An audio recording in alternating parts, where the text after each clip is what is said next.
Alright, so the GoPro Hero 13 Black came out in September 2024, and going by how GoPro usually works, a new flagship around September 2025 just made sense, but that update never showed up. Instead, GoPro shifted focus to a few other products while the main lineup stayed quiet. So for the first time in a while, that usual yearly upgrade cycle felt a bit off.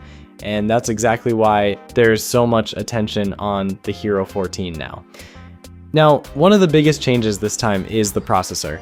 GoPro is finally moving to a brand new chip, likely called the GP3, and this is a big deal because they've been using the same one since the Hero 10, mostly relying on firmware optimizations and better thermal management, but at this point, that chip was clearly reaching its limits, especially compared to the newer 4 and 5 nanometer chips we're seeing from DJI and Insta360. The new processor is expected to be built on a 5 nanometer process and could deliver close to double the performance. And what that really means is better efficiency, less overheating, and finally some serious improvements in image processing, especially in low light where GoPro has been falling behind. And that ties directly into what we're expecting from the camera itself. There's a strong possibility of 8K video making its way in, along with higher frame rates across the board, like 4K at up to 240 frames per second. But more importantly, it's not just about pushing numbers anymore. The focus seems to be on improving overall image quality, better dynamic range, cleaner shadows, and more usable footage straight out of the camera. Low light performance is another area where things could finally change. Leaks suggest GoPro might be working with a larger sensor this time, possibly even pushing closer to that 1-inch territory. Combine that with the new chip and smarter processing, and this could be the first time a GoPro actually competes properly in darker conditions instead of just being good enough. Battery life is also expected to see a noticeable jump. Some reports are pointing to anywhere between 40 to even 90% improvement.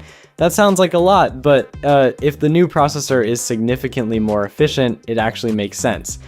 Then there's the AI side of things, which GoPro seems to be leaning into more this time. With a dedicated neural processing unit, the Hero 14 could bring smarter scene detection, better auto settings, and maybe even some level of automatic highlight creation. It feels like they're trying to make the camera a bit more creator-friendly, not just something you mount and forget. Pricing should stay in familiar territory, probably somewhere around the $400 to $450 range. So nothing too surprising there, especially if the upgrades are as significant as they're sounding. But here's something interesting to keep in mind. Alongside the Hero 14, GoPro has been teasing a completely different kind of camera, something that doesn't really behave like a traditional action cam. The footage includes macro shots, noticeable background blur, and more cinematic looking scenes, which is not what you typically expect from GoPro.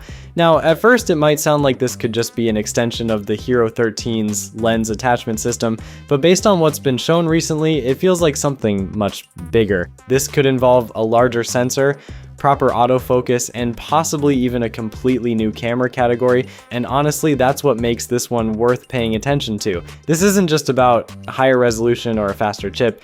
It feels like GoPro is trying to reset things a bit and catch up where it actually matters. Peace.